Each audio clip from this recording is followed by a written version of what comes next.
Hello and welcome back guys. Today we are going to start new story, The Heroic Pirate, written by Anthony Tyler 9, so let's begin. Katsuki keeps his word appearing in a new world. Izuku was born in a world where there was a 4 out of 5 chances of getting a superpower of his own and working towards becoming the one profession that was the profession that everyone wanted. But out of the people who gained a quirk, he was a part of the 1 out of 5 who never gained a quirk. He was born without a quirk, and as he learned of this from his doctor who had a bushy mustache, he went home and watched a video that allowed his dream to become greater than any other. The one where All Might first debuted in Japan as he saved 1,000 people from a burning building as he carried them on his back. He always smiles when he saves people. Izuku spoke, as his mother showed herself at his door. He never frowns when he saves people, he saves them with a smile on his face. Do you think I can be a hero too? Izuku asked as he stared at his mother, tears at the brim of his eyes as he stared at her. His mother, Izuku Midoriya, had ran over to him as she pulled him into a massive hug as she cried on his shoulder as she could do only one thing. "I'm sorry Izuku. I'm so sorry." She cried as something deep within Izuku broke. "Mom, that wasn't what I wanted you to say." A younger Izuku thought as his mother cried more. About a couple weeks later, he meets his friend, and they talk about quirks as well as how he was diagnosed quirkless, one to never get a quirk. It was here that Katsuki Bakugo, Izuku's childhood friend, had decided that he didn't wish to be around Izuku anymore and made it his mission to make sure that he never attained his dream of becoming a hero. As a coping mechanism for Izuku, the boy had delved into studying in order to learn how to read a quirk from a mere glance. As soon as he made an observation of a quirk, he would write it down in a notebook where he made his assumptions about how it worked as well as potential ideas for how to defeat it, strengthen it, as well as what support items that would support increasing its power. He got so into this mechanism, that he eventually just called it his hobby, since over time he had become enthralled as well as excited for a new quirk that he hadn't seen before. And he made it his mission to write about new quirks as well as write them down in his notebooks, eventually making around 13 of them over the course of 10 years. We can find him walking to school, his clothes scuffed as well as torn in certain places as he struggled to continue on with the day. His body was sickly and pale, he hadn't been having issues with his health, it just was too much for him to handle every day. The bullying from his friend from being around 4 years old had built up enough to the point that Izuku had gone from an extroverted young boy, into an extremely introverted as well as sheltered and timid boy. His social anxiety had gotten worse over the years since his confidence that was out there and was for show, had been beaten down and replaced with anxiety. There was really nothing that could bring that boy back unless you brought up quirks as well as support items and hero suits. Other than that, you would find a rather plain, but adorable, young man who had pale skin and freckles on his cheeks, but the most eye-catching thing about him, the dull look to his eyes. His eyes were an emerald color, but over the years of constant bullying as well as abuse from his peers had caused him to lose his naive outlook on life. He sat down in his desk with a creak from the thing as he thought about his life until that point, and he sighed in relief as the sore muscles as well as bones in his body finally were able to relax. Pulling out a notebook, he wrote about what he saw at the train station near his school that day as he remembered how Kamui Woods and a new heroine made their debut. It wasn't much longer before the teacher had entered the room with a stack of papers that had career forms. They talked about how they should prepare for their careers in the future, and Izuku just sighed as he knew what was going to happen. We all know what happened as soon as the teacher opened their mouth when it came to Izuku's career path being revealed. It was the end of the school day as Izuku gathered his belongings, forgetting one of his notebooks on his desk. A terrible mistake that nature decided to punish the boy for. "We're not done yet, Deku," Bakugo called out. He was a blonde-haired boy with an explosive personality, and explosive hair. No matter how you try to stylize it, it will always explode back to its normal look. "KK what are you doing?" Izuku asked, as he timidly looked at the young man in front of him. "Really? Hero analysis for the future. What a total nerd." One of Bakugo's lackeys said, as Bakugo gained an irritated look. "How many times do I have to tell you, Deku, that you can't become a hero?" Bakugo growled. And no matter how many times you tell me to give up on my dreams, I will become a hero. Izuku said, gaining enough confidence to glare back at Katsuki. But that wasn't what Katsuki wanted, as the boy finally snapped under the pressure of what the school had drilled into his head ever since they were 4, as Katsuki started to activate his quirk and stalk over to Izuku as the boy noticed the look in his face. Gaining a pained expression on his face, he slowly moved back as he tried to move away from the desks for the incoming explosion. It wouldn't be as strong as usual. He needed to hide all the damage he would do to Izuku in order to prevent getting a black mark on his record after all. But that wasn't what happened, as Katsuki looked over at Izuku with a glare which had a deadly smirk on his face. You know what, Deku, I will follow through with my words I told you a few days ago. I am going to kill you for what you did today. Katsuki said, as he pointed his hand at Izuku whilst placing one of them in a circle aiming for the boy. Izuku watched in horror as Katsuki began to gather as much nitroglycerin like sweat into the small hole as Izuku watched as Katsuki's hands began to glow orange. Kaken dash, Izuku was about to ask what he was doing before a massive explosion had released from his hand and blasted Izuku so hard, that everything except his shoes and feet remained. As Katsuki glared at the shoes with a manic glare, he then realizes the problem of what he had just done. His lackeys had left the room in fear of the explosion and just returned to see Izuku's shoes on the ground as they stared at him in complete fear. Did you just kill Midoriya? They asked, the tone of fear in their voices. Yeah, that has been what the teachers had been alluding to me over the last few years. I just wanted to have the right moment to do so. I don't care if this makes my relationship with Aunt Inko forgotten. I don't care about them anymore. I will become the #1 hero in Japan. And useless Deku will not get in my way. Katsuki said, as the 2 lackeys had looked behind him at the shoes. And for a second, they thought they saw the crying form of a 4-year-old Izuku crying out with a handout to Katsuki's disappearing form. As soon as the explosion happened, Izuku felt his entire body very quickly disintegrating. He felt all sorts of pain for the last few seconds of his life. It was more painful than when Bakugo had broken his arm for stating that he'd become a hero without a quirk for the first time. It was extremely painful to the point that Izuku never noticed how he was closer to the ground as he looked over at Katsuki. Kaken. What did I do to you that deserved this? Izuku screamed as he reached out to Katsuki's disappearing form. But then it seemed all of time had stopped as he looked around for what the extremely cold presence had appeared behind him. And standing in front of him was a massive figure that made All Might's height look like a dwarf in tandem. It revealed themselves to be a tall woman as she kneeled over to him as she looked over him. It seems like your form of a spirit was that of your 4-year-old self. This wasn't supposed to happen, you were supposed to die of old age. The woman said, as Izuku looked at her with fear. Who are you? Izuku asked, scuttling away from her.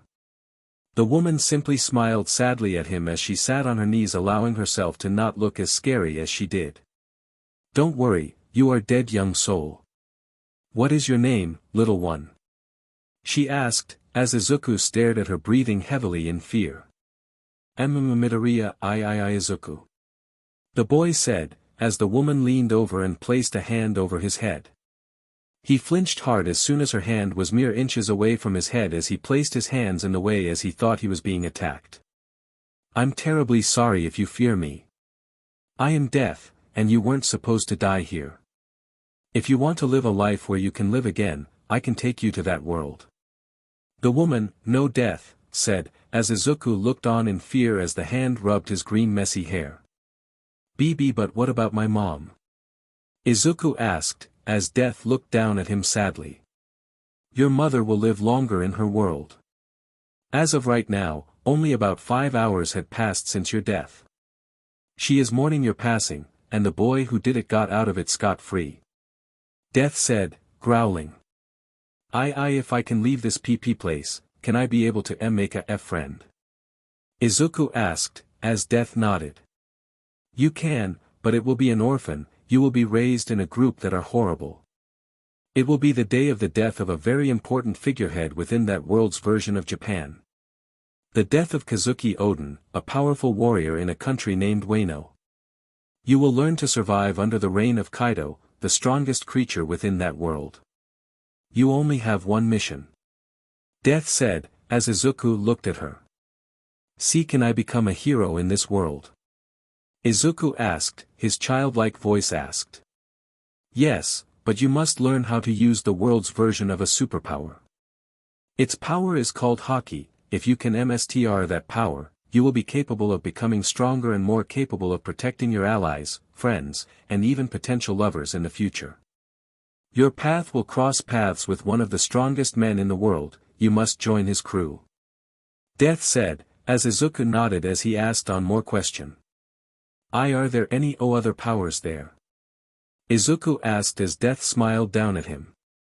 Yes, the powers are called, Death said, as everything became white as Izuku appeared within the group watching a bunch of samurai standing on a massive board with who Izuku thought was Katsuki Oden boiling alive.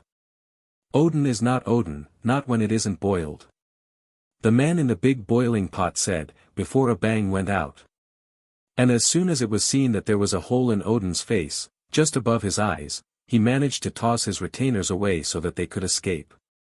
And as he lowered into the boiling pot, Izuku watched as he crawled out from where he seemingly was located, and that gained the interest of the giant man who had horns on his head. "Hm. Where did you come from, Runt?" The man asked, as Izuku eeped and froze in place before looking at the giant of a man. Sorry.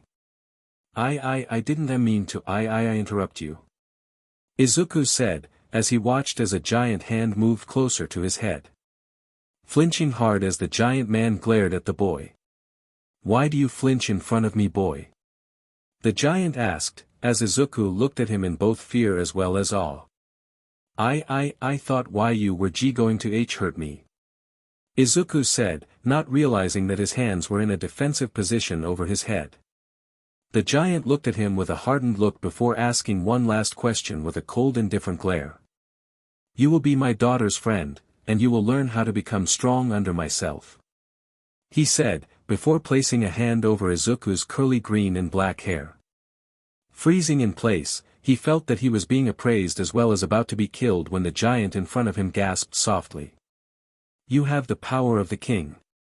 It would do well to cultivate this power for yourself. I will be sure to make you as strong as possible. For now, follow my daughter to her room. The giant said, as Izuku gained the courage to ask one question to the giant. What are you, and what is your name, sir? Izuku asked, meekly as the giant looked at him from his tall height. My name is Kaido, brat. And I am a powerful Oni, who will be bringing the world to its knees. When I claim the world and destroy everything, you might be strong enough to kill me. Kaido said, as he walked away as Izuku struggled to keep up with his daughter who was taller than he was. As soon as he was walking next to her, she introduced herself to him as she was a taller girl with white hair and red horns on her head. My name's Yamato.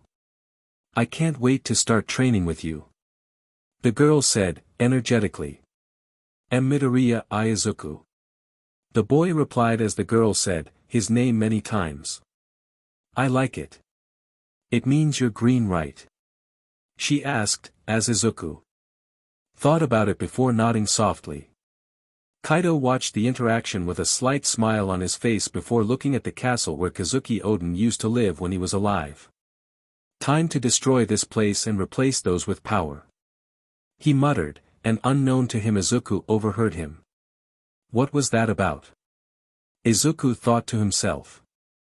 12 years of training later, 10 long years of Haki training as well as strength, speed, endurance, as well as defense training, and Izuku was as strong as possible for a young man. He stood at 5 feet 5 inches like he used to look, but his body was rippled with muscles as he stood near the door to Yamato's bedroom. She was going to challenge her father again as Izuku looked down at his neck and hands. There was stone cuffs on his wrists and neck. They only allowed him to move about the place until he reached the beach, but if he left the place, he wouldn't be capable of leaving if his head and arms exploded. It was originally made for Yamato, but Izuku had placed them on himself so that Yamato wouldn't have to suffer like that. She had eaten a devil fruit about 5 years ago and trained hard with that power in order to use it against her father. But in his effort to protect Yamato, there was also the problem that she had gotten her very own set. It was in order to make sure that she wouldn't take her chance to leave the island, as well as they often teamed up against Kaido in order to take him down. He had made it his game of cat and mouse, since he was so powerful, and since Izuku didn't have a devil fruit to call his very own, he would fight both of them, as he knew Izuku was the strategist, and they could come up with new ideas in order to defeat Kaido. All in all, it was a wrap. They couldn't defeat him in the 17 years of their life, and Izuku had noticed how more well-developed Yamato had gotten in her time of living. It took everything he had to not have his inner pervert come out and ogle her all the time, but it was his mother who taught him to respect women. He thought about Yamato at times, but he smacked himself whenever he did. After all, who would love a worthless Deku like him?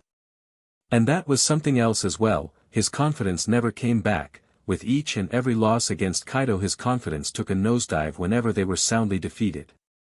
They had also met a pirate who had come to the island as they found him on the beach, and they had told him to leave when he was healed. But he came back with a crew and was soundly defeated, leaving the place with his tail between his proverbial legs. That man's name was Portgas d'Ace, and he was the son of the king of the pirates, and over the time they had tended to the wounds he told them about the Whitebeard pirates. And that they'd probably be happy to take them in if they could escape, and that was when Izuku gained a happy expression on his face.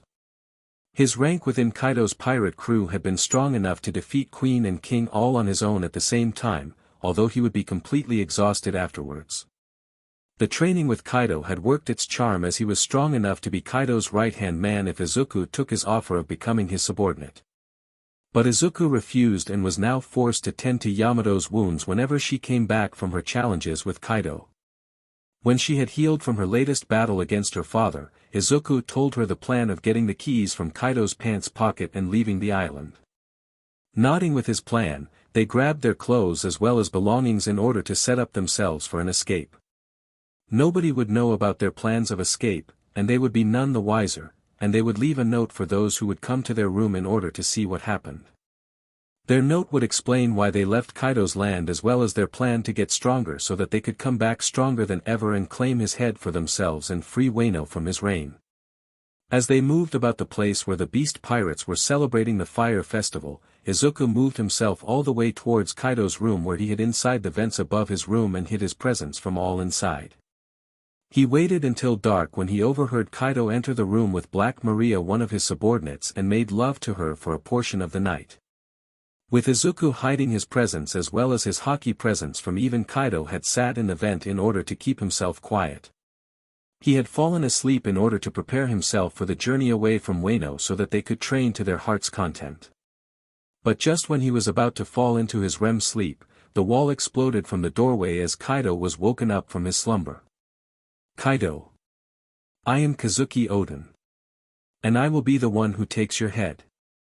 Yamato called out, as Kaido placed a blanket over his lower body as he prepared to take his daughter on. He knew that if Yamato was nearby, Izuku would not be too far away and thought the boy was waiting outside for an ambush. Had he noticed the slight scuffing of the vent above him, he would have seen green eyes glaring down at him from above. As Kaido followed after Yamato through the hallway, Izuku watched as Black Maria had left the room in order to get some sleep for the night with some of the other girls. This is perfect. Izuku cheered inside his head. As soon as everyone was gone, Izuku had opened the vent and dropped to the ground without a sound, especially with chains on his feet and arms. Finding his pants, Izuku checked the pants pocket as he found the sea stone keys that would unlock his chains as well as Yamato's. Jumping back into the ventilation system, Izuku crawled back to the room where he and Yamato would wait for the right moment to leave. As soon as he made it back into the room, he made himself act as if he was sleeping as he could hear Kaido looking for Izuku. It seemed like Yamato couldn't defeat him again and was soundly defeated. As soon as he heard the stomping of the stairs, he hid the keys in a special compartment within his part of the room and laid himself on the ground and closed his eyes. The plan was going perfectly. He had placed some sea stone fake keys inside Kaido's pants that were similar to the originals. And as soon as he was acting as if he was asleep, Kaido looked him over before placing Yamato on the ground and shaking him slightly. "HM. What is it, Kaido-san?" Izuku asked, as Kaido looked at him. "Why didn't you join Yamato in the battle against me?" he asked, glaring at the boy. "It was the fire festival. I was too tired. I took a day off from fighting you so you could get some rest." "I'm not that evil," Izuku said, as Kaido sighed. "Please fix Yamato up, I know how much you like her," Kaido said, as he left the room drinking some sake.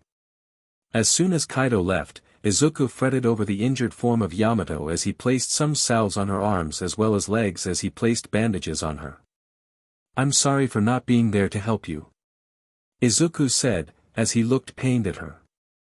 "Don't worry, it was a perfect plan," Yamato said, as she smiled at him. "I managed to get his keys," Izuku said, pulling out some sea stone keys as Yamato pulled him into a hug. Whilst his face was in her chest, Izuku felt his lower head fighting for supremacy with his higher brain and managed to hold himself off. "Let's get out of here.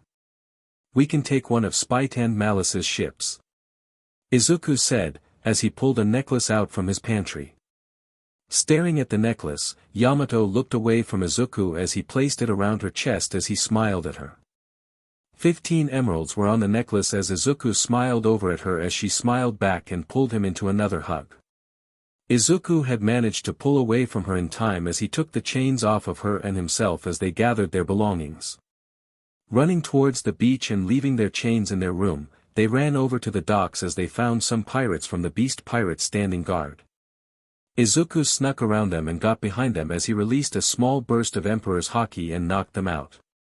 When the ship was released from the docks, Izuku jumped onto it as he sailed it over and away with Yamato on his left as they smiled at one another. Next stop: Luditurn. Izuku laughed as they sailed off towards the island of Luditurn. Luditurn. Izuku and Yamato were on the bridge of the ship they had stolen from Spite and Malice, and they were looking at the approaching island nearby. They had finally gotten out of range from Wano, and as much as they would have loved to return to save the inhabitants of the place, they knew that Kaido was too strong for them at the moment. And Izuku needed to find power within the world instead of just mastering his Haki abilities. With Yamato as a perfect training partner, they had been using smaller islands nearby in order to get stronger over time. When they arrived at the island they were looking at through a set of spyglasses, they noticed that there was another crew on the island with a different flag. What flag does that belong to, Yamato?" Izuku asked. "From the looks of it, I feel like it is similar to a flag from Odin's logbook." "Ah. There it is. That flag belongs to the Whitebeard Pirates. I wonder what one of their flagships are doing this far out in the New World?" Yamato questioned after finding whose flag the pirate ships belonged to. "Well, let's check out the island. It's only a matter of time before Kaido finds out about our departure and will place a bounty on our heads for leaving him," Izuku said, grimly as Yamato nodded her own. Yamato knew that her father wouldn't ever place a bounty on her own head since she was his daughter and would rather keep her presence a secret from the world, but Izuku was fair game. He had no family to run to if the going got too much for him to handle. Not only that, but if anything, he had no allies left in order to run to since he burned his bridges with the Beast Pirates. Not only that, but they had found out some valuable information that needed to be given to some giant group of pirates that would cause a major concern for the Emperors of the Sea. Yamato had been adamant about going to the Whitebeard Pirates since they could be trusted the most, and Izuku said that they should bring in the Red Hair Pirates in on this information as well. Since they were relatively one of the stronger pirate crews that would listen to them as well as their story, they needed to have relatively calm people understand their issues. Arriving at the island and docking their ship on the opposite side of the place, Izuku and Yamato entered the place searching for the crew in order to get a good read of the place. Since Izuku had spent his daily life in his old world memorizing the places he went, memorizing the islands that would be close by would be child's play. But Yamato wanted to get a compass in order to allow them to follow the magnetic flows of the islands just to be safe. Going through the island they bought their essentials that were needed as they got food, water, clothes, as well as many other things they required before moving on. They were about to look at some bounties they could turn into the Marines so that they could earn a quick buck when there was a massive shootout coming from the docks. Looking at one another, both ran out of the building with the bounty sheets showing the targets they were going to head for the Brownbeard pirates. Arriving on the docks, it appeared that Yamato and Izuku's luck had been in great abundance since they found that the Brownbeard pirates were attacking one of the Whitebeard pirate ships. Moving in, they attacked the brown bears with terrifying strength as well as speed that they just weren't prepared for. With them defeated, Izuku pulled out a transponder snail in order to call the Marines in order to take the pirate crew in. While that was happening, Yamato was talking to the pirate captain of the small ship that they saw before hiding their own. And as soon as Izuku finished talking to one of the Marine admirals about their catch and was told to bring them in to Marineford, he walked back to see who they were protecting. As soon as he got close to the two women, he overheard something about Whitebeard and his crew being in the New World and that he would love to hear about the information that they had to bring. Although it came at a big cost of having them have to deal with something for her first, they had to go find a devil fruit on the island since that was what she came here for in the first place, before stating that this island was under the protection of the Whitebeard pirates. Izuku then made his presence known as the two women noticed him walking up after placing the transponder snail away for the time being. "What did you want, sir?" the woman asked, as Izuku looked at her. "Yamato, we will need to go turn in the Brownbeard pirates in order to collect on their bounties." "What did she want us to do?" Izuku asked, looking at his best friend. "Well, in order to get an audience with Whitebeard, we had to go get a devil fruit from this island. Although I don't know what it looks like, but I told her that we'll do our best," Yamato said, smiling at Izuku. "Okay, well, I am going to go tie the Brownbeards up so that we can take them to Marineford and get the money required for them. When we arrive at the place, I will need you to hide yourself. We don't need Kaido learning of where you are located," Izuku said, as the woman near them looked shocked. "What could you possibly have done in order to earn the ire of Kaido?" the woman asked, as Izuku looked at her with a deadpan expression. "What do you think I could have done in order to PSS off one of the most powerful Yonkos out there in the New World?" Izuku asked, before pointing at Yamato. "What's so special about her that you would rather stay on the move?" she asked, suspicious. "Well, let's just say I don't belong in this world, but I will make DMN sure that she is kept safe from that monster," Izuku said, before walking away in order to tie up the Brownbeard pirates. "What's his story?" the woman asked. Whitey Bay, Izuku had been in a very tumultuous situation before appearing in our world, Yamato said, in a very vague way. "What are you talking about? What does that even mean?" Whitey Bay asked, as her name was revealed. "Izuku doesn't belong in this world, because he shouldn't even be here. Why do you think a 16-year-old boy is on the seas with me?" Yamato asked. "For adventure," she asked, before realizing the age. "Wait, you need to be 17 at the least in order to man a ship." "What the hell?" she said, as Yamato looked at her. Izuku came from a world where superpowers were the normal and he was born without one. He was killed in that world before coming here and was raised with me by my father Kaido. We just escaped the beast pirates just last night," Yamato said, before leaving Whitey Bay with the massive bombshell. "I need to call Newgate," Whitey Bay muttered before moving to her captain's quarters.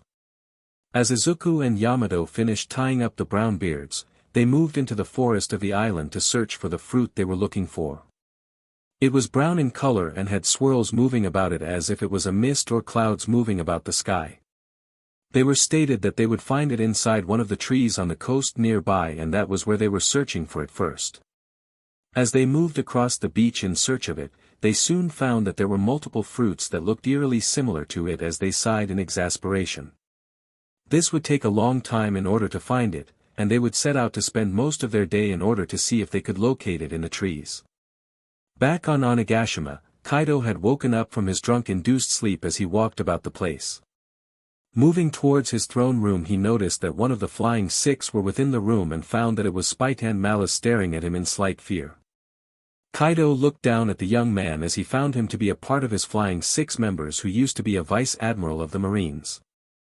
A great addition to his crew if he said so himself. Not only that, but no matter what he did, he was a great person who followed orders to the best of his ability, if at best to the downfall of his smaller crew. "Why are you here, Spite and Malice?" Kaido asked, looking more concerned with the scared look in the man. "Kaido, sir, your daughter and her friend had left the harbor last night from what it seems, since one of my ships had disappeared this morning without your say," Spite and Malice said, as Kaido looked at him in contempt. "What are you talking about?" Kaido asked, as he glared at the young man. "What I mean is, sir, is that Yamato and Izuku had not been in their shared room this morning, and their sea stone cups were on the ground with keys in them of the same variety," Spite and Malice said, as Kaido looked into his pocket and found some keys of his own. Walking over to the man, he grabbed him by the face and asked him why he never tried to stop them the previous night if he knew about this. And his answer wasn't what he liked, as Spiten spoke about how he was not on patrol that night and that it was someone else who was, and that they were found unconscious that morning on the beach. Kaido moved over to his throne before he started cursing to the heavens about the number of problems he was having. But there was one thing that he voiced out to everyone present in the room in order to have them given a mission. Back on Lutatern, Izuku gained a fearful expression on his face as he grabbed the devil fruit that had been eluding both him and Yamato the entire morning. Before shrugging it off as something he should learn about later, he moved to follow Yamato towards their destination of reaching Whitey Bay. Within the next hour, they arrived on the ship as they gave the woman the devil fruit as she smiled at them and told them that she had Whitebeard heading over to one of the locations on the map.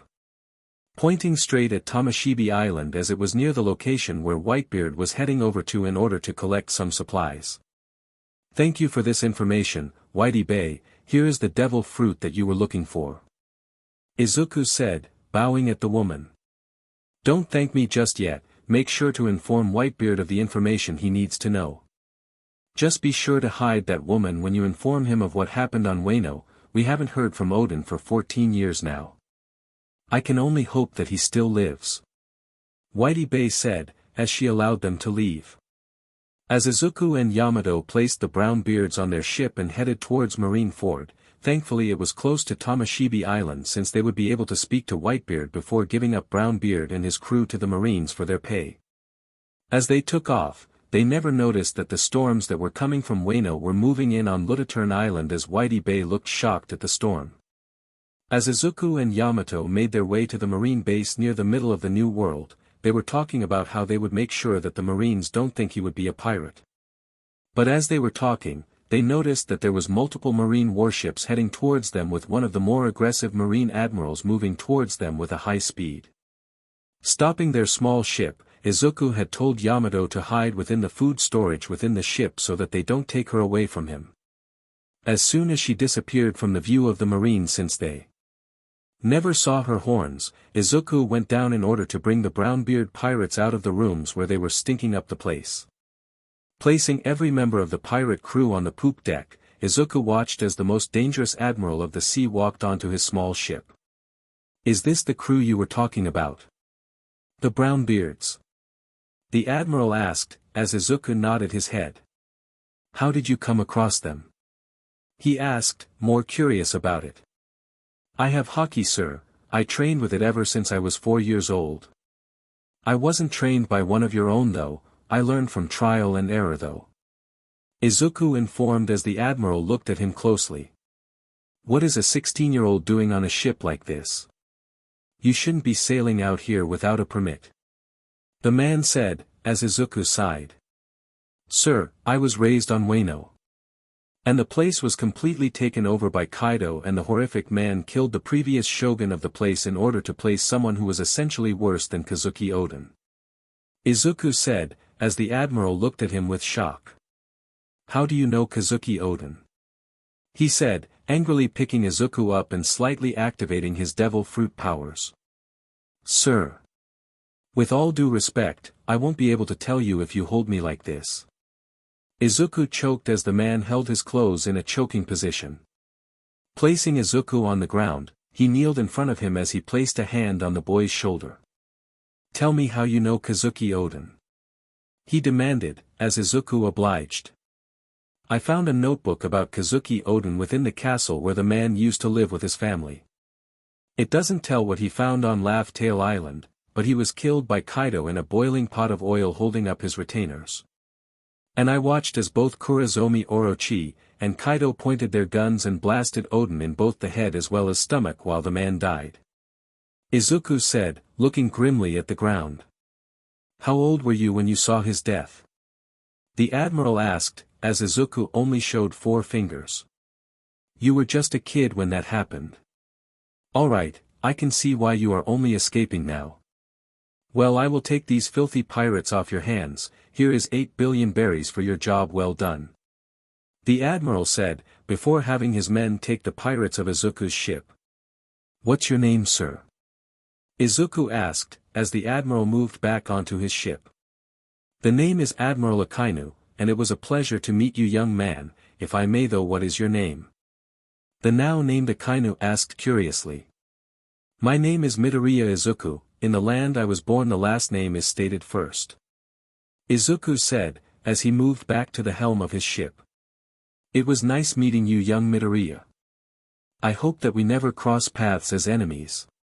The man said, as his ship went towards Marine Ford off in the distance.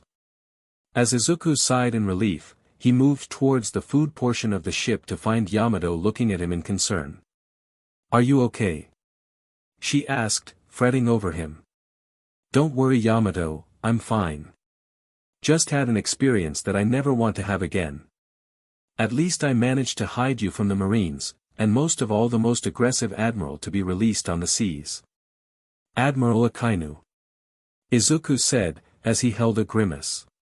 Unfortunately for their meeting with Whitebeard, it would take another day for them both to arrive at Tomoshimi Island as they went to bed for the night.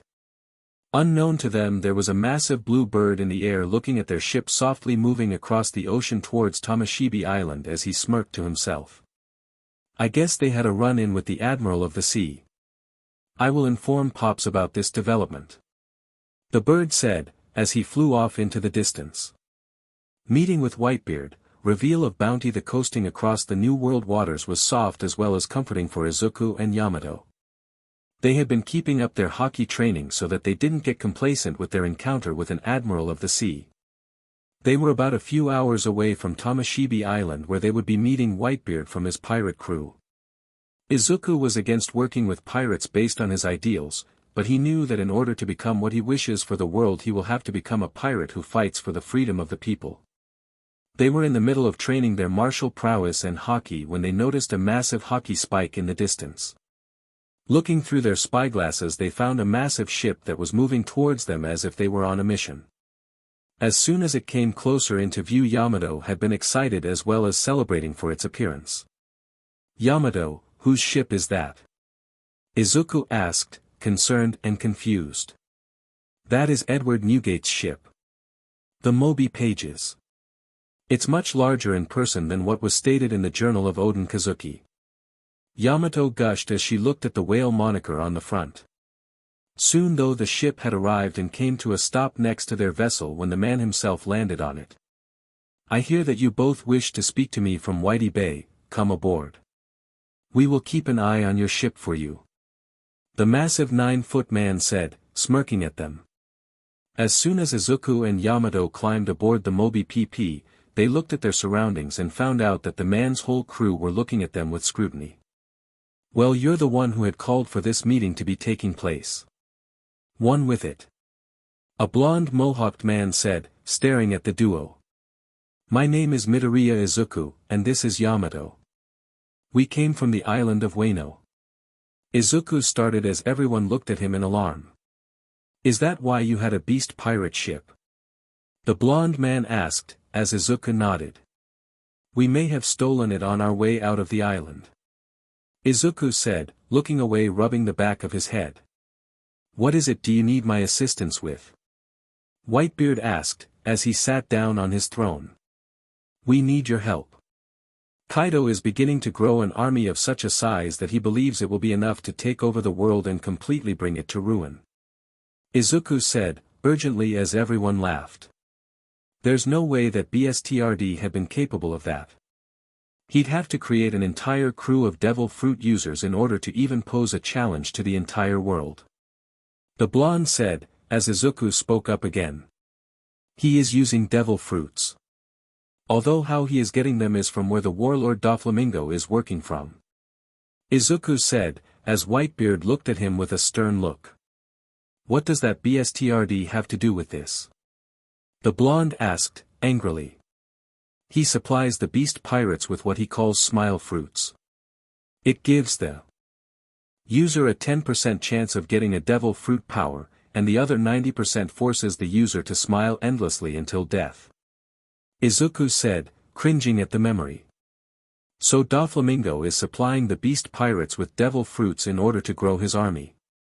How did you escape from Wano anyway? Kaido is surely more than enough to place fear in those who leave his land. Whitebeard asked, as Izuku and Yamato show their wrists and for Izuku his lower back. The pirates within Whitebeard's crew saw the sea stone cuff bruises that hadn't left them as Whitebeard became slightly enraged. How old are you, son? Whitebeard asked as he leaned downward. I am only about 16 years of age, sir. I've been held as a prisoner ever since I was 4 years old. Izuku said, looking at the ground. If you know hockey that much you wouldn't have been much of a prisoner, would you? Whitebeard asked. You'd be correct on that. But Kaido found me when I was only 4 years old. He trained me himself for the event that I become one of his most loyal servants, but I decided to not work for him. I had enough of working with people who only wish nothing but ill will against the world. I want to put a stop to him, but I don't have the power to do it on my own. Me and Yamato had come here in order to seek you out for help. You were Oden Kazuki's brother after all. If there was anyone who could pose a threat to Kaido, it was you, sir. Izuku said, kneeling before him in a Dajiza position. Please, I beg of you. Please help the people of Wano. Their land is being turned into nothing, but a factory-driven place that takes over the forestry, and the animals are ran out of their homes. The new shogun of the place after Oden's death had done nothing but demand taxes on the people ever since he was in charge. Izuku begged the man in front of him. Yamato got into a similar position on the ground as she held her head close to the ground. The massive-built man moved from his seat and knelt over to Izuku and Yamato as he moved his hand towards their heads. Whitebeard pointedly ignored the massive flinch from Izuku as he softly placed his hands over their heads and rubbed them softly. Well, so long as you become a part of my family, I might consider it. Whitebeard said, as Izuku looked up with tears in his eyes. What do you mean? Izuku asked, as Yamato gained a happy expression. I want you to be able to tell me more about how you escaped from Kaido's place of reign. But before that you need to inform me about what happened to my brother Oden. He isn't a man you can just defeat that easily. He was easily one of my strongest men before Marco came along. Whitebeard said, as Izuku looked at Yamato, tears streaming down his face. Sir, Oden Kazuki had been killed by Kaido and Orochi Kurozomi. They had told Oden that if he could hold up his retainers above his head that they would allow him to go free with them.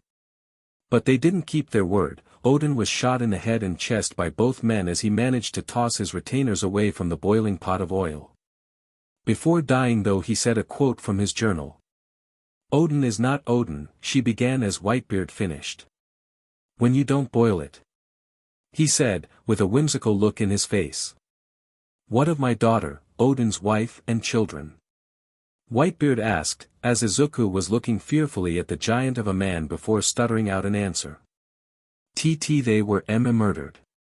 In their sea castle, that KK Kaido had turned into his home. Izuku said, looking away from everyone. One of the pirates were extremely distraught as he overheard the death of his shogun and his family as he collapsed to the ground crying. Everyone else though were extremely shocked by this turn of events. Everyone belonging to the Kazuki bloodline had been killed.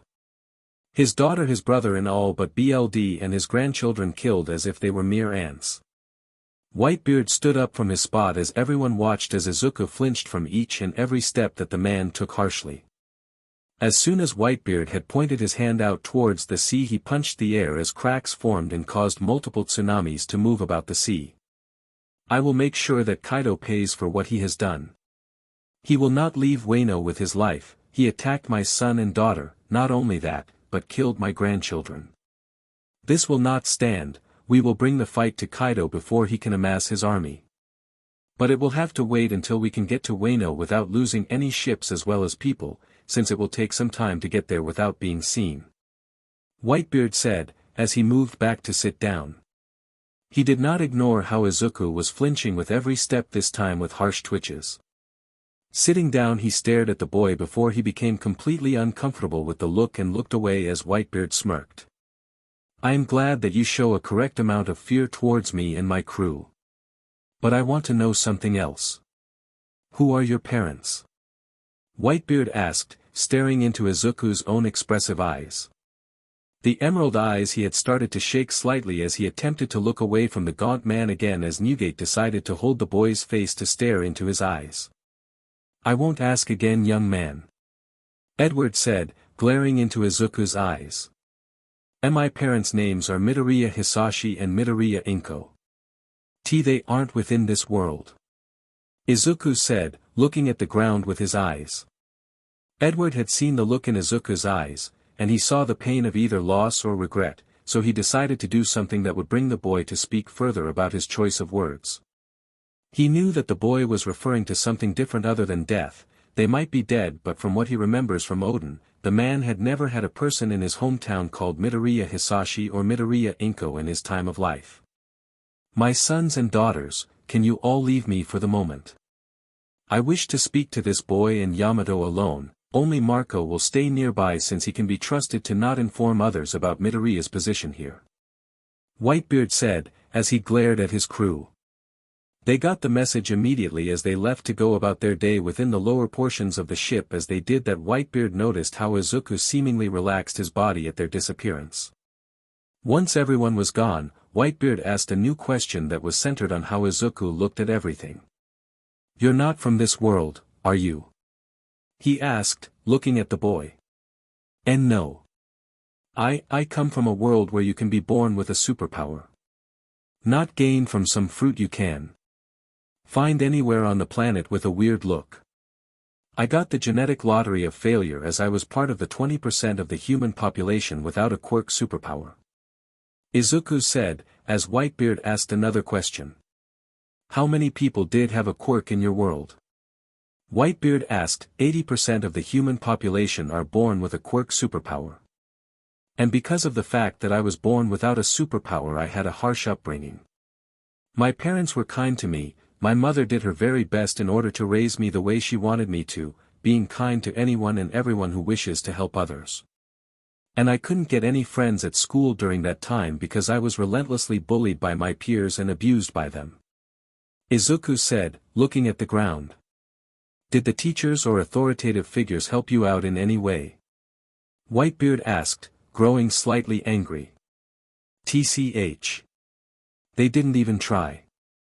They just allowed others to use me as a quirk punching bag, metaphorically and very literally.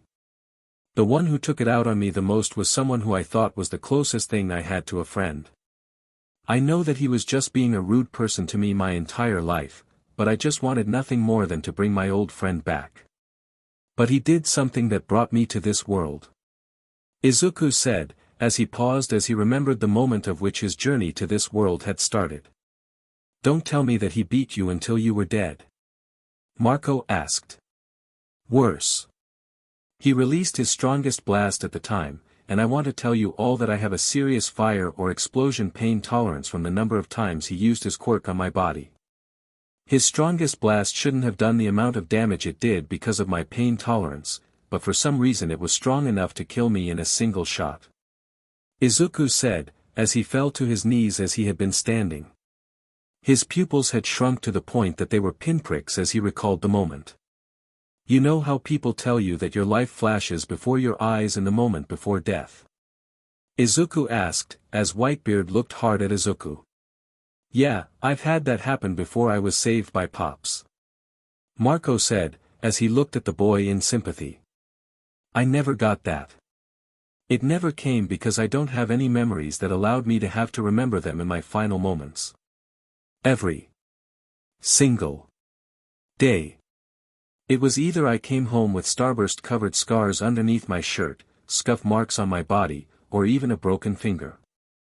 I always came home with some kind of injury, and I hid it from my mother in order to make sure that she didn't worry even more about my situation. Izuku said, looking at his hands. You want me to take off your shirt, Izuku? So they can see your scars? Yamato asked, as Izuku shook his head and took off his shirt. Unknown those except for Whitebeard, the rest of his crew watched as Izuku took off his shirt and revealed 10 years' worth of scars on his body. Burn marks on his chest as well as scuffs all over his chest, on his back were multiple scars from seemingly being struck with something sharp, then there was the handprint scar over Izuku's left shoulder.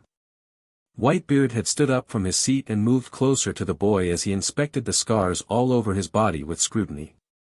Why didn't you inform your mother about your injuries? He asked, not seemingly worried but curious. I didn't want to burden her life more with my problems. Her job hadn't been paying her as much as it should since I was quirkless. As it turned out, nobody really likes those who take care of the quirkless. Izuku said, as tears freely streamed down his face. Whitebeard then looked at one of the seemingly newer scars on his body. It was in the shape of Kaido's own handprint on Izuku's lower back just above his rear. Where did this massive handprint come from? Whitebeard asked, as Izuku started to clam up. I don't want to talk about it. Izuku said, as Yamato looked worriedly at Izuku.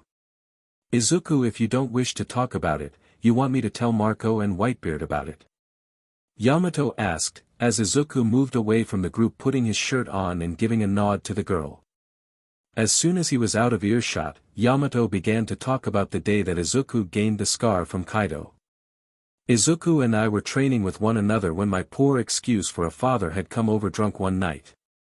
We were in the middle of training with one another as it was about to reach its CLMX, and Kaido had dropped in the middle grabbing Izuku. He forgot that Izuku wasn't a girl. Yamato said, as both men were alarmed at the information. He didn't try and you know. Marco asked, as Yamato looked at him with slight tears brimming. Izuku did his best to kick my father off of himself, but he managed to do so with using his hockey-powered fist and slamming it into my father's groin. Izuku got away with Kaido copping a feel of his body, but he will not allow anyone alone with him anymore in fear of what they might do what Kaido did. Yamato said, as Whitebeard and Marco looked at one another with anger in their eyes. Thank you for informing us, especially about his problems with other men. I will be sure that when he showers, it will be with you. Whitebeard said, as Yamato looked at him confusedly. After those events, Izuku and I had made plans in order to defeat Kaido and escape from Wano. But we were just too weak compared to him. We were lucky with the plan we made on the fire festival just a few days ago. Yamato said, as Marco gained an intrigued expression. What was this plan? He asked, as Izuku came back. We planned to get his sea stone keys from his pocket in order to free ourselves. We managed to distract him with Yamato challenging Kaido to a fight on her own without me, and with that I snuck into his bedroom and found the pants he left on the ground and grabbed his keys and left. Izuku said, as he looked away with a slight blush. Young man, do you have any idea of what you managed to do under the nose of the second strongest Yonko in the New World? Whitebeard asked, as he chuckled. I stole the keys and escaped with his daughter in tow in order to find you and get help for the people of Wano. Izuku said, as Marco laughed loudly this time. You just duped out one of the strongest beings on the planet. And you got away with it, now you have to join us. Marco called out, laughing all the while. I would like to take you both under my wing and make sure that you are trained well, maybe get a devil fruit for you while I am at it. Whitebeard laughed out loud. So does that mean that why you'll help us? Izuku asked, concerned. Sure thing, so long as you join my family, I will make sure that you can have your revenge against Kaido. Whitebeard said, as Izuku stared at the man for a few seconds. Yamato was cheering for both her and Izuku in that moment as just a few seconds after that revelation Izuku had fainted from the pure shock. Is he going to be alright? Marco asked, curious. He does that sometimes when something happens that he likes. Yamato informed as Marco gained a deadly smirk. Does that happen when you try to take a shower with him as well? Marco asked. Yup. He is really polite to me about how I shower without him looking. Yamato said, as she was more confused why he wouldn't look. What makes you say that? Whitebeard asked, as Yamato looked at him. Well, I like him a lot. And I just want him to look at me when we shower together. She said, as everything was quiet. Meeting Ace and Luffy the coming days after Izuku and Yamato were allowed into the Whitebeard pirate crew was amazing for the two of them. Izuku, although he had to do some chores as well as other things for keeping the ship clean as well as sanitary, had a lot of fun with the others. He had felt like he was a part of a family, something he hadn't had in over 12 years of his life ever since coming to this world as a 4-year-old. He was told by Whitebeard that they were going to Alabasta in order to meet one of his division commanders within his crew, and Izuku was excited to meet this guy. From what he overheard from Whitebeard himself was that this guy had come over to his ship and declared that he would kill him only to join him instead because Pops liked his style as well as spunk. Izuku had no idea what Pops liked about some kid who ran up to him and declared he was going to kill him, but the simple fact that he entertained the idea of the kid being capable of killing him was kind of off-putting. The ship was heading in the direction of where Alabasta was located as Izuku hung over the edge of the ship collecting barnacles from the side of it. From what he heard from Whitebeard was that they were very dangerous to have on a ship since they ate the hull and would cause the ship to take on water if none were taken off enough that it wouldn't pose a problem in the future. As he was going about his mission of clearing the sides of the ship of the barnacles, he never noticed how one of the Whitebeard pirates were watching him from afar with a look on his eyes that spoke of trouble. The man was moving closer to Izuku as the young man had finally cleared the spot of barnacles from the side of the ship and was pulling himself up from the side of the ship. Once he got to the rails of the ship, he was surprised by the appearance of a pudgy-looking man with a black stubble and black hair flowing from the back of his head looking at him. The surprise was so fast and unexpected that Izuku yelped in fear as he fell off the ship before being caught by the man. Sorry for scaring you, little guy. Just inspecting the newbie. The man said, gruffly as he smirked at Izuku. The young man noticed how this guy was missing a few teeth in his mouth as he looked at Izuku with his sinister smile. Thanks for the save, but what are you doing up here? Izuku asked, as he was pulled up. Just exploring the ship before I get back to work. Have fun cleaning the hull, newbie.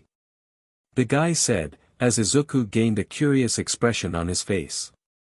Looking at the retreating man's back, he found that there was the tattoo of his Jolly Roger within the Whitebeard pirates. It held a skull with a black beard on it as it had a sinister smile on its face as well as the crossbones behind it.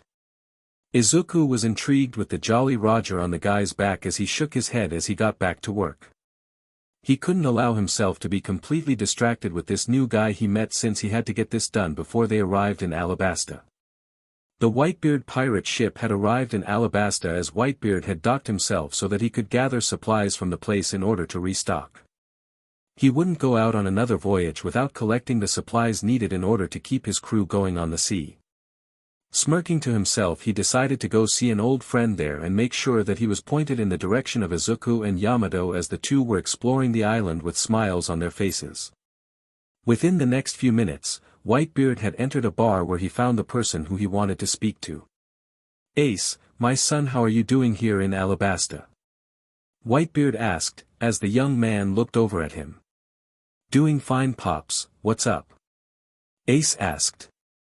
He was a shorter man compared to Whitebeard but had black hair that was more like a bowl cut but slightly longer than one.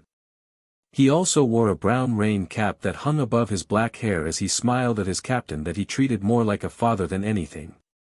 Another thing that was curious about him was the fact that he had red beads hanging like a necklace around his neck and was shirtless. I need you to go meet your newest little sister and brother. They are exploring the island to the south, near Crocodile's territory. Whitebeard said, as Ace stood up. Well, thanks for the information, Pops. I will head out now in order to meet them. What do they look like? Ace asked, stretching his tired limbs. They have white hair for the woman and black hair with green highlights. The most intriguing part about them, one has horns of an oni, and the other has freckles on their face. Whitebeard said, as he watched as Ace gained a curious look. How strong are these two? Strong enough to dupe Kaido about stealing his keys and freeing them from his stronghold on Wano. Whitebeard replied as Ace gained a happy expression on his face. They duped out Kaido of all people. I gotta see them now. It's been a long time since someone had been capable of duping that bstrd.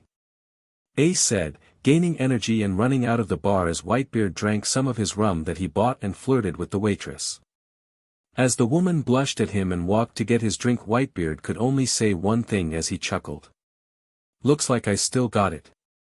Ace moved about the area around the town as he searched for the two that had the description that Pops had given him. He was so excited about meeting them that he nearly missed his little brother Luffy running up to him with his very own pirate crew. Hey Luffy. How are you doing? Ace asked, as Luffy smiled at him. I'm doing fine. Been having a blast on the sea. I can't wait to meet more powerful foes.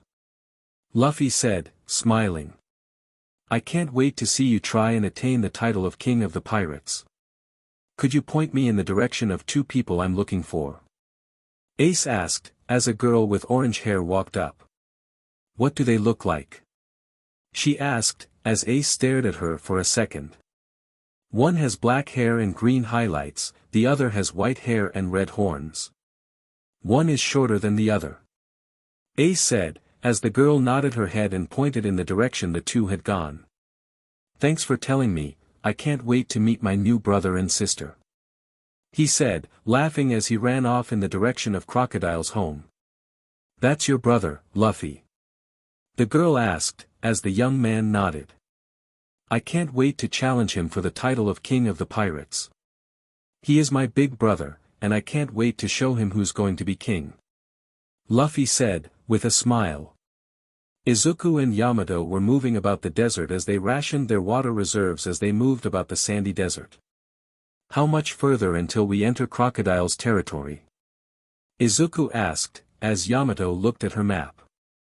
Almost there, can't believe that we'll be capable of seeing what his place is like. From what I hear, he rules with an iron fist. Yamato gushed as Izuku chuckled as they moved closer to the town in the distance. When Whitebeard had informed them to explore the island, they were immediately off in order to see what the island had in store for them by exploring every nook and cranny of the place. They were just outside the barrier blocking them from getting inside the town when they found a young man moving towards them at a high speed. Who's that, Izuku? Yamato asked, as Izuku looked at the incoming missile called a human. It wasn't much longer before the man had arrived in front of them, standing before them with a smile on his face as he stared at them. There you both are. I've been looking all over this island for you. Do you know how hard it was to find a boy and girl with white hair and red horns as well as a boy with black hair with green highlights? The man said, as he pulled them both in for a hug. Izuku, who was completely confused at this, activated his haki and slammed his fist into the young man's head. As soon as the man slapped into the ground, he got back up immediately with a bump on his head as he whined about his little brother hurting him. Big brother. What are you talking about? Izuku asked, as Yamato had a confused look as well. Oh, forgot to introduce myself. My name is Portgas D. Ace, and I am a part of Pop's crew. I man my own ship that I named the Spade Pirates. He said, smiling. Izuku shook his hand as he told him about what he and Yamato had been through ever since leaving Wano. To say the young man was surprised by their bravery as well as ingenuity, was nothing compared to how they told him their plan of distracting Kaido with a fight and stealing his keys for their sea stone cuffs from his pocket as he fought Yamato. Wow, you both really duped that bstrd. But now that we know about his plan to amass an army to take down the other three Yonko, we know what he will be planning. Just keep out of the fight, we don't want you both to get hurt. Kaido is an extremely powerful man who cannot be taken lightly. Ace said, as both nodded. We know that from experience since we had him train us since we were 4. Izuku said, as Ace nodded. With that said, they entered the town. As they looked about the place, as they saw the look of the people within the place. Isn't this supposed to be safe for the people inside here? What's going on? Izuku asked, concerned for the populace of the town. Crocodile owns this town, it's where he operates. His devil fruit is a logia that controls sand, and he can suck out the water from your body and dehydrate you within seconds. Ace informed as Izuku thought about this opponent. I won't be able to get close to him without suffering from dehydration. I guess I can leave him alone for now. Izuku said, as he thought hard about his next moves. But as it seemed like nothing bad was going to happen, they all heard a fight breaking out nearby in the desert behind the town. As they ran to see what happened. That was when Ace sighed angrily as they all saw a RBB man start beating the SHT out of the warlord of the sea. Is this supposed to be happening? Izuku asked, as Ace sighed. That would be my little brother's handiwork. He really hates how people are treated by others and will strive to make sure that they were saved at all costs. Ace said, as Izuku found himself agreeing with the man's little brother's ideology.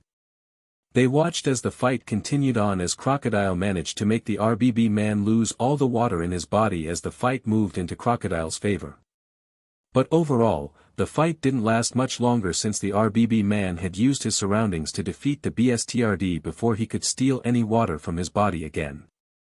Izuku and Yamato were staring on in shock as well as awe, as the RBB man had managed to defeat a warlord who had over 800 million berries worth of a bounty.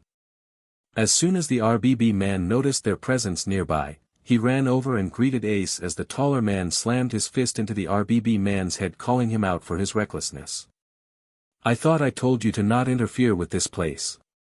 He screamed as the RBB man was slammed into the ground.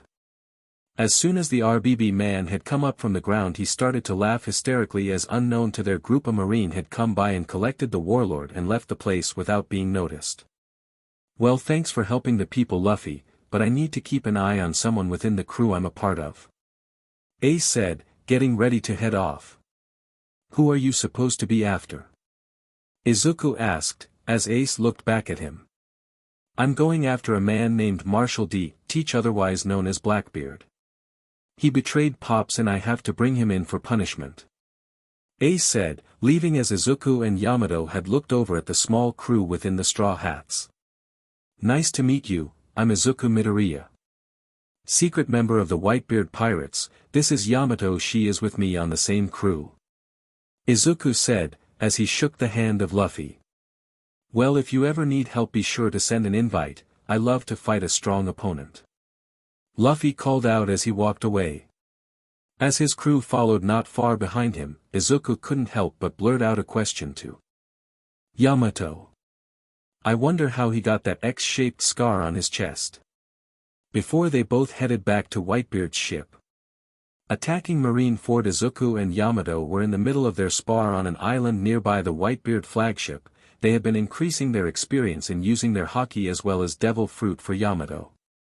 They had been increasing the aggression of their training since they heard about the betrayal of Marshall D. Teach, otherwise known as Blackbeard. He had renamed his pirate crew to be Xebec Saber, as he had caused Ace to chase after him and placed a trap for the young division commander. Now the Whitebeard pirates were making their way over to Marineford in order to get him back from the Marines so that they could keep him safe. It was during this time that Luffy had arrived, stating that he wanted to save his brother from the Marines, and that he wished to get a ride from Whitebeard to do so. Whitebeard had told Luffy in their meeting that it could get both of them killed, going to Marineford, and the young captain told the old man about his dream of becoming king of the pirates. It was enough to allow the young captain of the Straw Hats to join their crews through the Grand Line and straight to Marineford. Izuku and Yamato had clashed their new blades against one another, as red and black lightning had flown about the air as well as their blades not touching. The shockwaves from each attack was massive for the abandoned island, as the two were acting as if they were one of the Yonko themselves. Whitebeard had sensed their power from the day he first met them and knew that they would be great successors to his title of the strongest man. He even gave Izuku the devil fruit that he had eaten from the Gura Gura no Mi. Izuku was surprised that the man never ate the entire fruit, as he merely stated that he didn't wish for it to be taken by Teach and hidden it from him. Izuku kept it on his person for the moment that Whitebeard had died, and Izuku had told Whitebeard that the moment he dies he would eat the fruit right then and there. It made Whitebeard proud that his new son, who is 3 months old and his crew, had been so loyal to him. He even managed to get the tattoo of his crew on his back to be displayed. "My sons, my daughters. We are going to war against the world government. They had taken one of my children, and I will make it my mission to bring him back.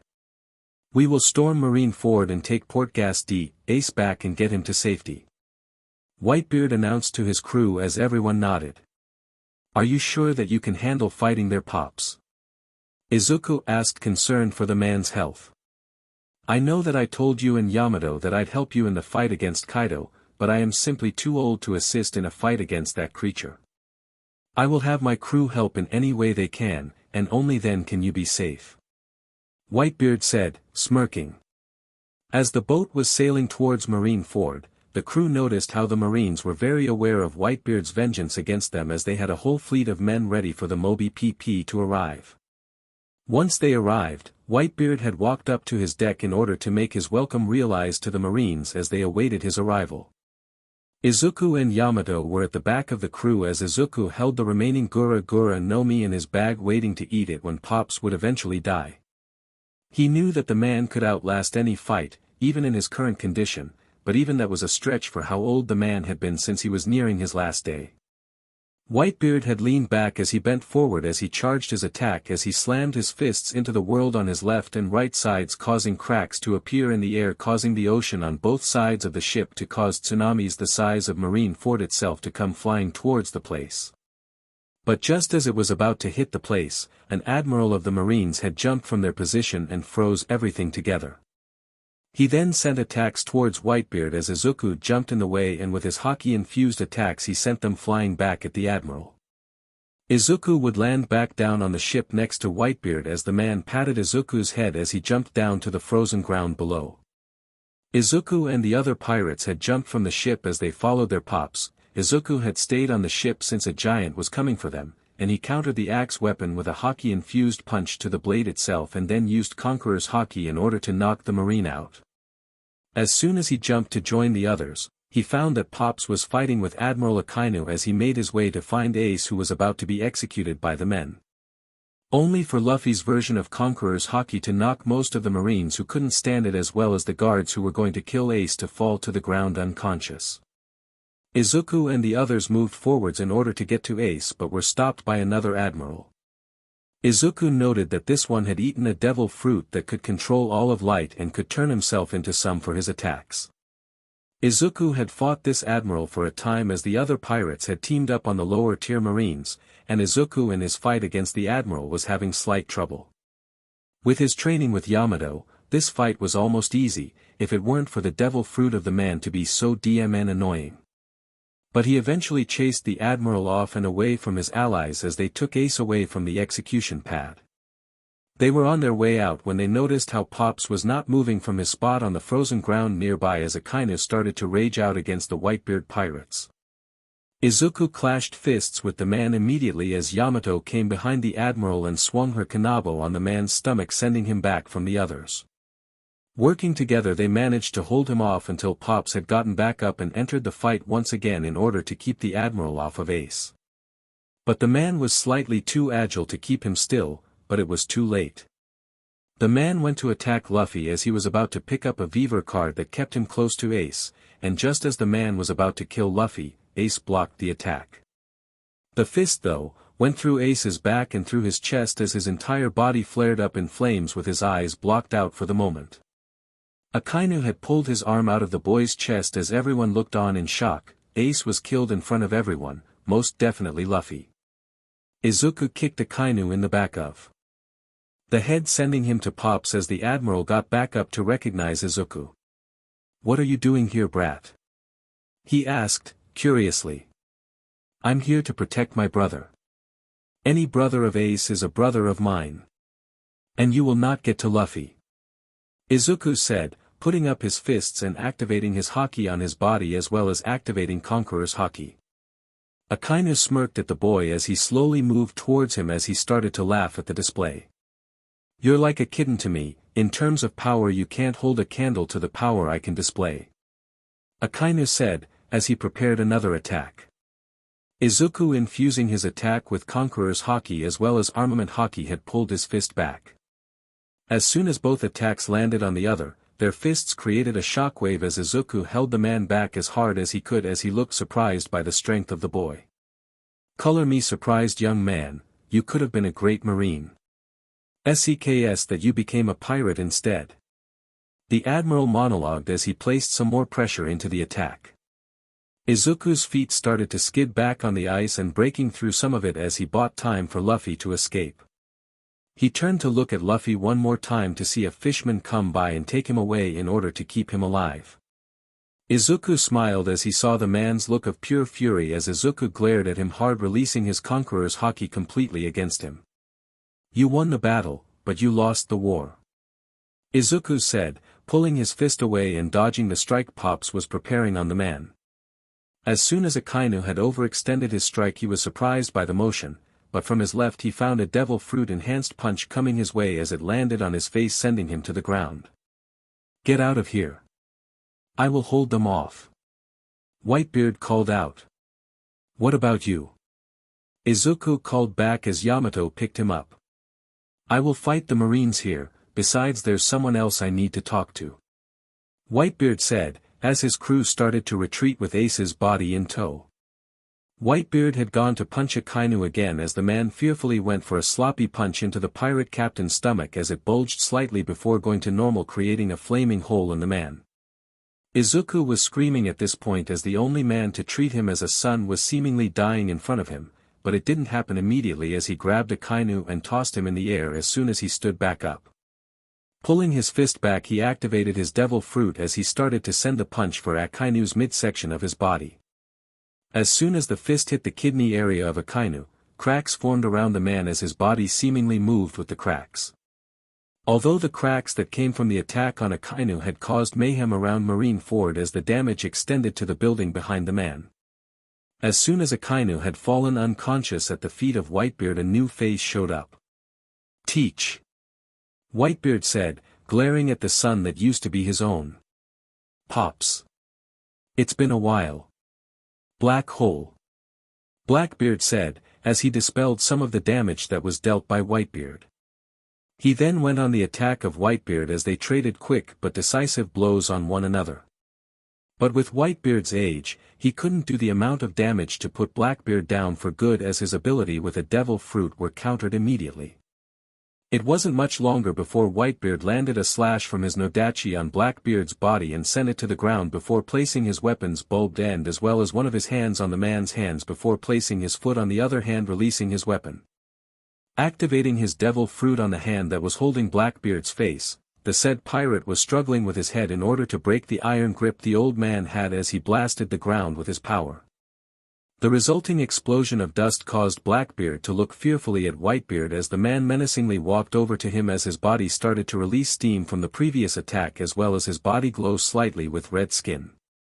An extreme close-up of the man showed that he had whited out eyes as he glared angrily at Blackbeard as he closed in on the downed Blackbeard. "Why, you monster!"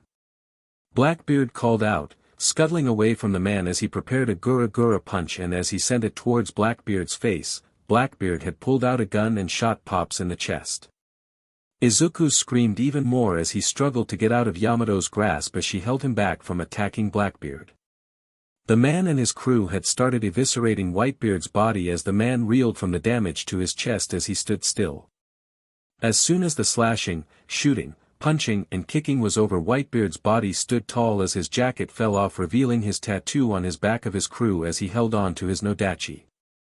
It was here that Izuku pulled out the Gura Gura no Mi and found that the bite that Pops had taken out of it was back, and it was back to full. Izuku watched as Blackbeard was looking for the devil fruit that belonged to Whitebeard that he believed would remain inside of the man.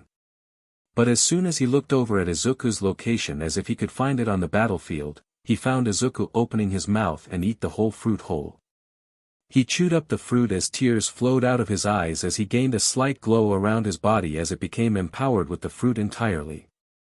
Jumping off of Yamato, he looked over at Marco as the man nodded as Izuku lifted his hands into the air and grasped the world. As he pulled on it slightly, he felt the power he needed in order to be used in order to escape from Marineford, and he pulled down as the entirety of the area was filled with ocean water that covered the way for their escape. It was here that one of the admirals of the sea watched as Izuku consumed the Gura Gura no Mi, as they knew that the threat on the boy should now be raised to support his newfound power. It was a few hours since Marineford had been raided by the Whitebeard pirates, and Sengoku, the admiral above Akainu at the moment, had gone to the world government leaders. They all looked at him with confusion as well as concern, as the man was here for business. "What brings you here, Sengoku?" a man with a large body asked. "I've come here with news. Whitebeard, the strongest man in the world, is dead. Killed by Marshal D. Teach. And the Gura Gura no Mi is now in the hands of a young and upcoming man. His name is Midoriya Izuku. And this is his current bounty," Sengoku said, showing the world government leaders the bounty on Izuku's head. It showed the young man with a sad smile on his face, and the bounty underneath it showed around 300 million berries. "What do you wish for us to do?" the big man asked. "I wish to increase the bounty from 300 million berries to around 2 billion berries. If that young man got even more powerful, especially with his haki, and combined his attacks with his new devil fruit, it could be devastating for the future," Sengoku said, as the world leaders nodded their heads. "It will be done. As of now, this Midoriya Izuku's newfound bounty is to be held at 2,300 million berries," the giant of a man said, as he smirked at Sengoku. "Training with the Gura Gura no Mi. It has been a couple of days since the sudden death of Whitebeard as well as the subsequent dismissal of the Whitebeard pirates. Those who were loyal to his crew decided to stick with Marco as they changed their name to the Phoenix Pirates. Izuku and Yamato were the newest to the Whitebeard family, as they had suddenly lost someone who was their whole world as a parent die in front of them, chose to stay with Marco. The man was like an uncle to the two of them, and they wanted nothing more than to train in order to defeat both the beast pirates as well as Akainu and Blackbeard for the death of their newfound father. It has been rough, for Marco specifically, since he had been monitoring their growth and had noticed how they were going way too hard on themselves and getting stronger, even training during the night to get something out of their training.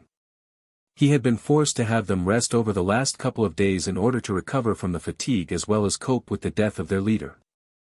Marco had simply smiled and told them to remember Pops for who he was, and not for how he died. Izuku took this to heart, as Yamato followed his lead. It worked, as Izuku managed to try and learn how to use the Gura Gura no Mi like Whitebeard had, and had been instantly capable of utilizing the power just like his predecessor had. Izuku though had a brain for making use of something like this and using it for new things, such as using it whilst combining the power with haki in order to take on stronger foes. Izuku found out that when he combined the power of the Gura fruit with haki, its devastation that it held when combined with haki was massive. He chose to only use it for the fight against foes who were massively stronger than Yamato, such as Akainu, Kaido, Big Mom and some others. They were in the middle of a forest on a remote island just far enough away to be out of the influence of the world government. Marco stood across from Izuku and Yamato as he held a smirk on his face as he happily looked at his two charges. "Well, it seems like your strength has grown many times since Pop's death. But you mustn't allow yourselves to fall into anger, it's what can cause your opponents to have an opening they longing to use against you," Marco said, as he landed near the two. "I know that this training is supposed to make us stronger, but why are we on an island?" Izuku asked, as Marco pulled a paper from his pocket. "Congratulations, Midoriya Izuku, you are now one of the most wanted pirates in the world," Marco called out, laughing as he watched Izuku's face turn from curiosity to morbid fear. "Why does my bounty say that I'm at 2,300 million berries?" Izuku asked, as Marco looked at Izuku. "Because you have Pop's devil fruit ability," Marco said, as Izuku passed out there. As the days moved on, weeks became months as Izuku and Yamato continued to grow stronger with both their devil fruit powers as well as their control on haki. Izuku was nearing the strength of Whitebeard's prime with the devil fruit helping him out with the strength he didn't have. Izuku and Yamato could be seen moving across the Grand Line as they fought with some warlords who had gotten in their way. Crocodile had been a joke compared to their experience of fighting stronger opponents. Doflamingo had been a complete tragedy since he couldn't keep up with their speed, and Izuku and Yamato had increased their bounties from the original 3 billion berries for Izuku to around 3 billion, and for Yamato herself she gained a bounty of around 5 billion for associating with Izuku himself. They made their way across the island they were both on as they found their training area where they increased their strength. They had heard from Marco that the Straw Hats were making their way over to Wano after hearing what the Beast Pirates had done to the place, and they found that this was their only chance at defeating the man. From what their captain had said to them about the Straw Hats, they had gotten many times stronger since the Marine Ford incident and that they would need their assistance against Kaido. As Izuku and Yamato continued their training they soon learned a new skill Izuku had with the Gura Gura no Mi. He could contact Whitebeard from beyond the dead, but it was a one-off ability. It was during a night after Izuku's training with Marco and Yamato in order to gain complete control over the fruit. He had been sleeping in his bed on Marco's ship when the old man had appeared in his prime form in Izuku's dreams. Dreamscape.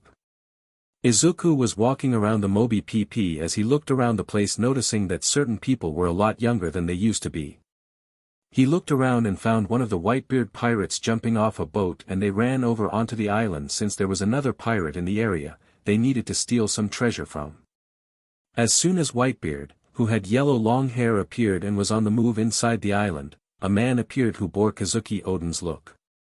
Izuku watched from where he was at, right next to Whitebeard, as he and Oden had clashed blades, creating sparks of fire across their blades. Whitebeard had managed to easily deflect the attack from the Wano native as he sent the man flying backwards as he watched as a new pirate appeared. This one had a long mustache that extended across his face like someone from his world's movies of Captain Hook. The man had a perpetual smile on his face as he jumped at Whitebeard with the intent to attack the man with all he had, and as soon as Whitebeard had thrown his Nodachi against the saber of the pirates a massive shockwave had appeared around the area. Black lightning had blasted around the area as a small spot between both weapons had created a small circle where the weapons should have clashed, but they didn't. Izuku was in awe of the power between Prime Whitebeard as well as this man as they clashed in the air. It was not long after this that the entire field changed to the Mobi PP as Izuku stood in front of Pops, as the man looked much older, at least a few months younger before his death, as he stood in front of Izuku. The man wasn't looking off in the distance, but he was looking directly at Izuku, and Izuku couldn't know what he was thinking before he reached down. Instinctively Izuku flinched before the large hand patted his head, and Izuku looked up to find a happy smile on the old man's face as he spoke. "It's been a few months since my death, my son. But worry not, for I am here. Inside your heart, from now on, my power is yours. And my power belongs to you, especially since you ate the Gura Gura no Mi, a devil fruit that gives you the power to become the strongest man in the world. I have high expectations for you, Midoriya Izuku, and I have learned that your world is in great danger. Once you find the One Piece, you must return to that world. I am not sure if you can bring anyone with you back to your old world.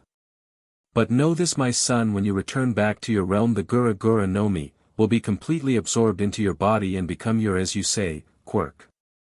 I can only imagine what kind of things you could do with that power in your world when you return, my son. Just know that even with all this training, even with your bounty of 3 billion berries, you will always be my son, and I will always be proud of you and your progress." Whitebeard said, as his body started to fade into the distance as petals of a sakura tree seemingly appeared out of nowhere. What are these petals? I've never seen them before." Whitebeard asked, as his body continued to fade from the feet up. "They're sakura petals, from a sakura tree in my world. I don't know what they're doing in my dream though," Izuku said, as Whitebeard gained a fond look on his face. "If reincarnation is a thing, I would love to reincarnate into your world, and create a world where people like you don't have to suffer all because of a lack of quirk or power," Whitebeard said, as his entire body faded from existence. Dream ended. Izuku woke up with a start as Yamato and Marco were pushing his body to his left as he coughed up his dinner from the previous night. "Are you alright, Izuku?" Yamato asked, concerned. What happened?" Izuku asked, as he looked at their confused and scared faces. "You were having a seizure in your sleep. What happened to make you have a seizure?" Marco asked, incredibly concerned. I met Whitebeard in my dreams. He talked about my world, and how proud he was of me and Yamato for how much we had trained. He also spoke about how my world was in danger, and that I need to find the One Piece in order to return to my world. And that once I do, the Gura Gura no Mi will be absorbed into my body by then and it would become my quirk. Izuku said, as Yamato gained a happy expression. Maybe the One Piece had the uncanny ability to send people to other universes. Maybe that's how you came to ours. Yamato theorized, as Izuku shook his head. No, I wasn't just brought to this world because of the One Piece, I was reincarnated here. My best friend No Bully killed me in my world, and I was brought to this one for some reason. Izuku said, as he looked at them. So you need to get to the One Piece in order to get back home. Can you bring anyone with you? Marco asked, seriously. I don't know, Whitebeard didn't know as well, and he knew that I wanted to bring Yamato with me. Izuku informed as Yamato gained a sad smile. I will make sure that Yamato is brought with me. I don't know what I'd do in my old world without her help and assurance. But I'm not sure where I'd end up with her in my world, probably where I died though. Izuku said, as the group made a plan. Alright, so here's the plan, we go defeat Kaido with the Straw Hats. Then afterwards we head over to Shanks so we could get the One Piece in order to send you and Yamato to Izuku's home of Earth. Then you all deal with the problems over there. I guess after finding the One Piece, it will be goodbye for everyone. Marco said, before ending on a sad note. Don't worry Marco-san, we will always cherish the memories we've had with the Whitebeard crew, even though we were here for a few months. Izuku said, smiling at the man. Now don't get all sappy with me, if you have time to do that, you have time to train. We'll be heading over to Wano in about 2 days. Prepare yourselves for the biggest fight of your lives on Thursday. Marco said, seriously before walking off. Watching the disappearing form of Marco, Izuku looked over at Yamato and thought about all the times he spent with Yamato. All the fun he had with her, the times he trained with her, even the times in the bath they spent with one another. When he really thought about it now, they were kind of a couple if they think about it, and as he asked Yamato to follow himself, they moved away from where Marco was located as the man himself smiled in giddiness. Izuku took Yamato over to the other side of the island in order to show her a view of the place, and when the giant of a woman arrived she saw the view as well as Izuku sitting on the ground looking off into the distance, where Wano was located.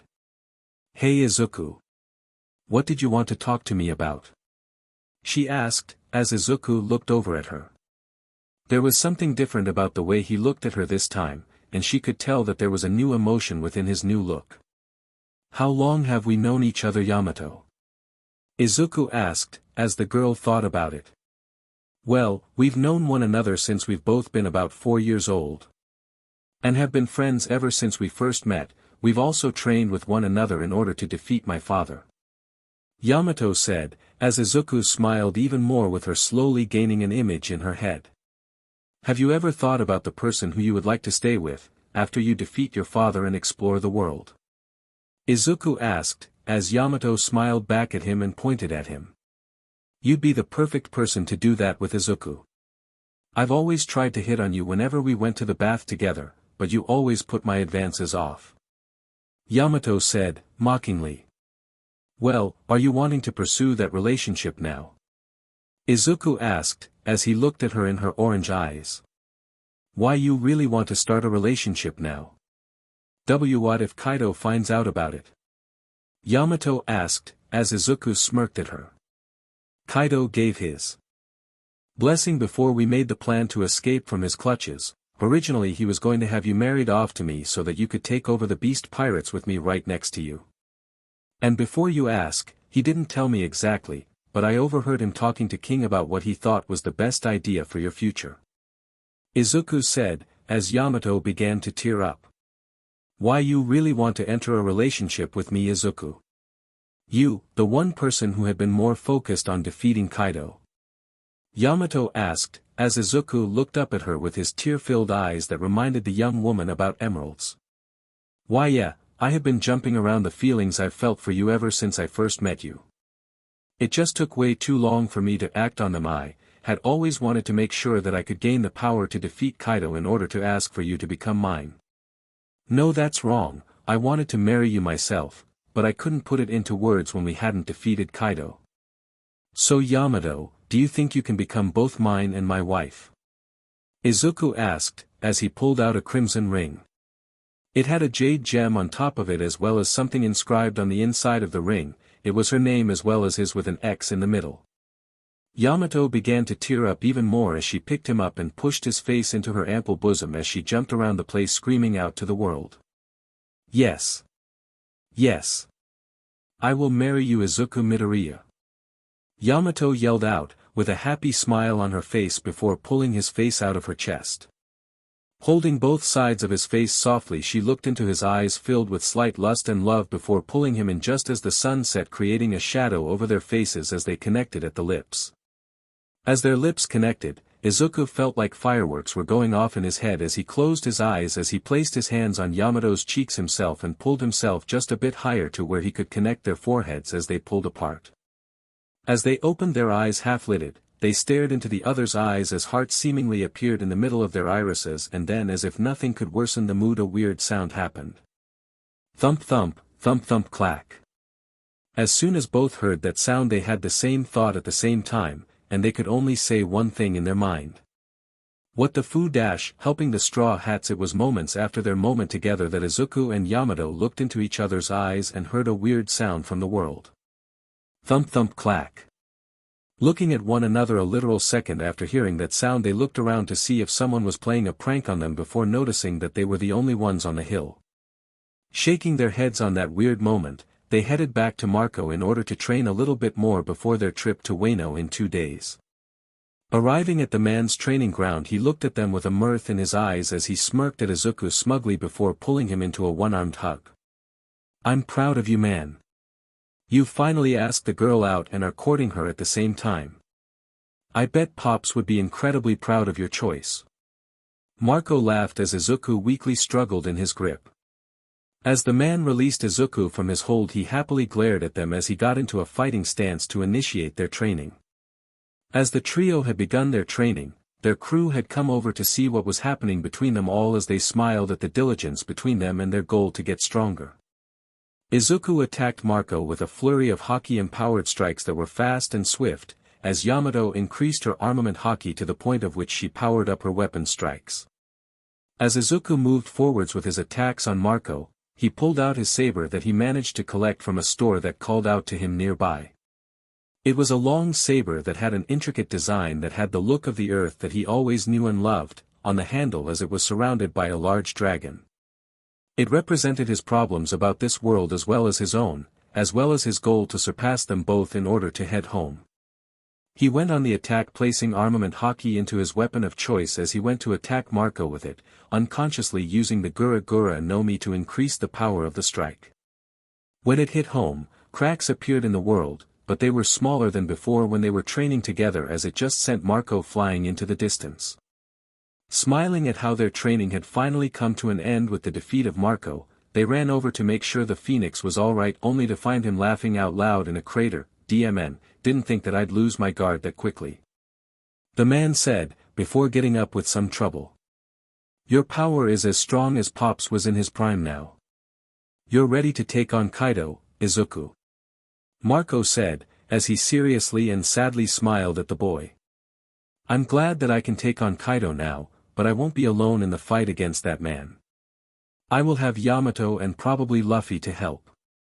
Izuku said, as Marco smiled even more. Let's head out, man, the Straw Hats are probably wrecking the place as we speak. Marco called out, as everyone moved onto his ship and left the harbor of Sphinx Island and left towards Wano. It had been about a day and a half since they set out towards Wano, and they had arrived at the outer rim of the place as they moved inland. They found a lot of dark clouds over Onigashima as Izuku and Yamato gained nervous looks at the power being thrown about the area. "Alright, we are going to be launching an attack with the Straw Hats against the Beast Pirates' men. What we need to do is make sure that both Izuku and Yamato keep their power as well as their haki levels at the correct spot in order to make sure that Kaido can be defeated with Luffy. Let's cause some chaos that only the Whitebeard pirates can do. Let's make Pops proud." Marco called out, as he took flight towards Onigashima. As the ship made landfall on the port of the Beast Pirates, the place was already being tossed around by the Straw Hats as they fought the Flying Six as well as the All-Stars. Izuku and Yamato made their way to where the leaders of the three crews within the attackers were located at the top of Onigashima. As soon as they found the trail to get there, they found two men fighting Big Mom as she was struggling against their collective power. Thinking back on it, Izuku looked at Yamato as he smiled at her before she nodded, and they moved to take on Kaido. If there was anyone who could take on Big Mom at this point and not be killed already because of her powers, then those two would be fine. They made their way to the top of Onigashima's skull where there was another fight taking place, but it looked to be as one-sided as possible as they found Luffy being tossed around like a ragdoll. Jumping in the way of the young man to prevent him from falling off Onigashima, Yamato placed the young man on the ground as he looked at her. "Wow, you have really big melons," he said, as Yamato looked pointedly at him. "I'm in a relationship," she said, as the young man laughed. "Don't worry, I won't get in the way. I just wish to become king of the pirates, and Kaido is in the way," Luffy said, laughing it off. "Well, let's not keep him waiting then, why don't we?" A new voice called out as Luffy saw Izuku land in front of him. "Why you're..." Luffy said, in awe. So the new son of Newgate had arrived. "I'm surprised that you had managed to escape me the first time, Midoriya Izuku. But you will be put down, in order to make sure that everything that I've built isn't destroyed," Kaido said, as he glared at the boy. "I've come back for one thing, Kaido. I've come back in order to take you down, and make sure you stay that way," Izuku said, as he tossed off his jacket. As it floated away in the wind, Luffy and Yamato noticed how there was a tattoo on his back. It wasn't Whitebeard's pirate crew tattoo. It was a tattoo of his own, a planet that was surrounded by a dragon, with cracks all over the planet was what the tattoo was. Izuku looked at Kaido in the face as he glared at him before speaking to the man as if he was a mere footnote in history. "In the name of the newfound earthquake draconic pirates, I will defeat you," Izuku called out, as he smiled before launching towards the man. Yamato looked at Izuku in awe as the boy had finally stated what their pirate crew would be called, and it was surprisingly what she had called them in the past. But leaving that moment in the past was needed as she joined next to Izuku as she pulled off her sleeves showing the two pirate crews she belonged to. The Whitebeards as well as Izuku's as she looked at him as they ran and activated their haki and launched an attack on the man's head. Izuku landed a haki-infused punch on the man's upper temple, as Yamato did the same on the chin. As Kaido was sent twirling in the air, Luffy had appeared in Gear 4 of his Devil Fruit powers and landed a haki-infused punch on the man's nose sending him to the ground. As he got back up from the ground, he transformed into his hybrid form of a draconic Oni and attacked the group with his haki-infused attacks. All three fighters launched at the leader of the Beast Pirates as they used their weapons at the same time in an attack against the man. Kaido had infused haki into his kanabo and swung it towards the three, believing it to be the thing to stop the two from attacking him as well as send Luffy flying. But what he saw next surprised him even more, as Izuku activated his Conqueror's haki with his attack, and just before any of their attacks clashed there was a small pocket of air between the attacks as a shockwave blasted from all areas of the world. As soon as Luffy went for his attack, he had punched the Beast Pirate captain in the face as it forced him to pull his weapon away from Izuku, allowing the boy to send his saber into the man's lower abdomen, creating a massive slice mark into his body. As the man fell backwards, Izuku jumped up at the opportunity as he moved towards the sky as he pulled a fist back as it started to glow softly before a circle of energy formed, causing Kaido to recognize the power. Gura Gura no Mi, that means Whitebeard is dead. He mumbled to himself before being hit with a powerful punch to the face, creating cracks in the world. As the cracks caused massive pain in Kaido's head, the damage from the attack moving onto the rest of Onigashima was extremely tremendous as the skull they were on top of started to fall apart. Luffy and Yamato yelled at Izuku as the boy was in the air above Kaido as the man swung his kanabo at the boy in order to try and hit Izuku. But the boy used his devil fruit powers to push back the kanabo. As soon as cracks appeared in the world from Izuku punching to his left, the kanabo of Kaido broke apart from the power of the boy's control of the Gura Gura no Mi as it fell apart as Kaido was left to fall to the ground. As soon as he landed, Izuku moved platforms over to where Yamato and Luffy were located as they heard the sounds of a dragon yelling at the world. And as soon as they looked to the sky, they found Kaido in his full draconic transformation as he glared at the trio. "It's been a long time since I've used this form, you will all die for pushing me this far," he growled before he opened his mouth for an attack. As soon as the breath attack formed in his mouth, Izuku made his move as he tossed his saber in the air, catching everyone's attention. That was when he placed his arms in the air as he grabbed the world and pulled down slightly. Even Kaido had stopped his attack from charging even more as he watched what the kid did. He knew that only Edward Newgate could do that attack, and now this boy was using the same move.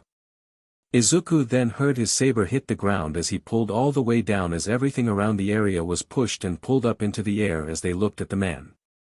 Kaido was now trembling in the air as he struggled to stay afloat in the air to look at them, and as soon as he released his attack on them, Luffy went to attack him and was engulfed in a massive explosion, knocking him out of his Gear 4 transformation.